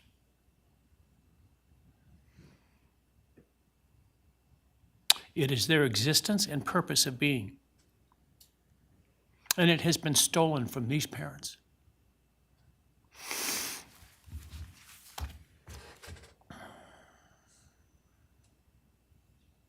None of us have experienced the loss these victims have in the unspeakable way that they have. And therefore, none of us can, nor should we, question the way in which they have handled their loss. Whether that be in private mourning, removed as far as possible from this media circus, or in front of a camera demanding retribution with the loudest megaphone. I've listened intently to the stories and pain that have been shared today, with great awe at the courage and resilience of the surviving family members of those wonderful children. I've listened also to the surviving roommates, both in person and through their friends. And I can't think of how, frankly, courageous they have been despite the hell that they have faced by uncaring people who have come up with all kinds of crazy theories about two kids simply being kids. The parents, siblings, and other family members who have spoken today are designated as victims in our legal system. But going forward, I hope that they can shed that label, as it gives too much power to the evil that condemned them to that role. They are and should be known as survivors, fighters, and foremost as witnesses to the tremendous lives of value and unbounded promise of these four young people. But those speaking today and those who did not speak, but who carry this same burden, this same loss, now carry forward the memories of these now perpetually young people, these forever children. These survivors carry the responsibility of ensuring that the voices of these children, Maddie, Kaylee, Xana, and Ethan, are never forgotten, and the positive impacts that they have had on so many lives are never minimized, and that the love they shared, the light that they shined onto others, is forever celebrated. As we sit here today, this case is ending, and we are now certain who committed these unspeakable acts of evil, but we don't know, and what we may never know is why. I share the desire expressed by others to understand the why. But upon reflection, it seems to me, and this is just my own opinion, that by continuing to focus on why, we continue to give Mr. Kohberger relevance. We give him agency and we give him power.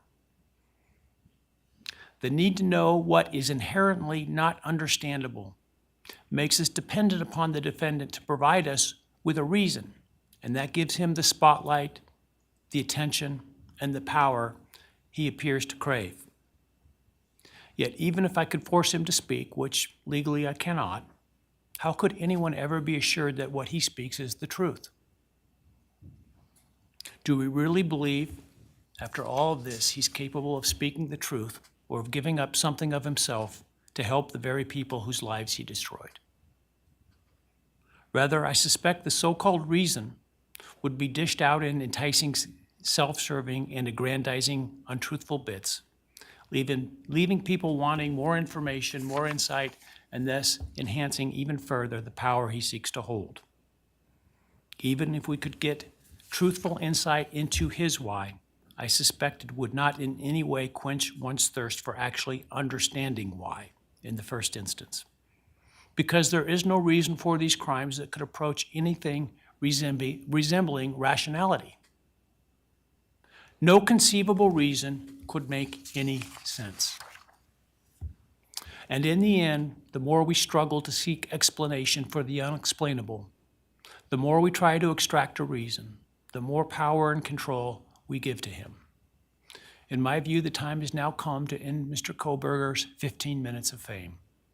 It's time that he be consigned to the ignominy and isolation of perpetual incarceration. I know there has been concern about him collaborating on books or movies or other media projects, and I truly hope that someone does not stoop to affording him this spotlight that he desires in the name of clicks, royalties, or profits. While criminal behavioralists should study him away from the spotlight in an attempt to prevent other would-be killers from acting on their worst impulses, There should be no need for that to spill over into the public eye. The great Idaho jurist Edward Lodge was known for trying to find something positive about every person he ever sentenced. And with over a half a century as a trial judge, that was a lot of people. This was often challenging, and I recall in one case he said that the best he could come up with was the defendant had good penmanship. Truth be told, I'm unable to come up with anything redeeming about Mr. Kohberger because his grotesque acts of evil have buried and hidden anything that might have been good or intrinsically human about him. His actions have made him the worst of the worst. Even in pleading guilty, he is giving nothing hinting of remorse or redemption, nothing suggesting even a recognition or understanding, let alone regret for the pain that he has caused. And therefore, I will not attempt to speak about him further, other than to simply sentence him so that he is forever removed from civilized society. And accordingly, based upon his conduct and based upon the record before this court, recognizing the standards that govern this court's sentencing decisions as set forth in State v. Toohill, I hereby sentence Mr. Kohberger as follows. On count 1, burglary, 10 years fixed, 0 years indeterminate. I also impose a fine of $50,000. Count 2, first-degree murder of Madison Mogan. I sentence the defendant to a fixed term of life imprisonment without the possibility of parole, a fine of $50,000, and a civil penalty of $5,000 payable to the family of the victim. On count 3, for first-degree murder of Kaylee Gonzalez, I sentence the defendant to a fixed term of life imprisonment without the possibility of parole, a fine of $50,000, and a civil penalty of $5,000 payable to the victim of the family, or to the family of the victim, pardon me. On count 4, for the first-degree murder of Xana Kernodle, I sentence the defendant to a fixed term of life imprisonment without the possibility of parole, a fine of $50,000, and a civil penalty of $5,000 payable to the family of the victim. On count 5, for the first-degree murder of Ethan Chapin, I sentence the defendant to a fixed term of life imprisonment without the possibility of parole, a fine of $50,000, and a civil penalty of $5,000 payable to the family of the victim. The sentences on counts 1, 2, 3, 4, and 5 shall run consecutively to one another. Restitution will be left open for 60 days. Defendant will be required to submit a DNA sample and a right thumbprint impression to the Department of Corrections and comply with the DNA Database Act. I remand the defendant to the custody of the Idaho State Board of Corrections for to be imprisoned in an appropriate facility in execution of the sentence where he will remain until he dies. Though you have waived your right to appeal, you do have a right to file a notice of appeal, and any such appeal must be filed within 42 days of the date of the written judgment, which will be entered shortly hereafter. Though the appeal, you should be aware, may be deemed a violation of the plea agreement, and so I certainly suggest you discuss that with counsel if that is your desire. I ask the media and public present to allow the families to be escorted out first before they leave. Again, thank you to everyone for your stories today. I am strengthened by them, and I am encouraged by your humanity and strength, and God bless you. We're adjourned.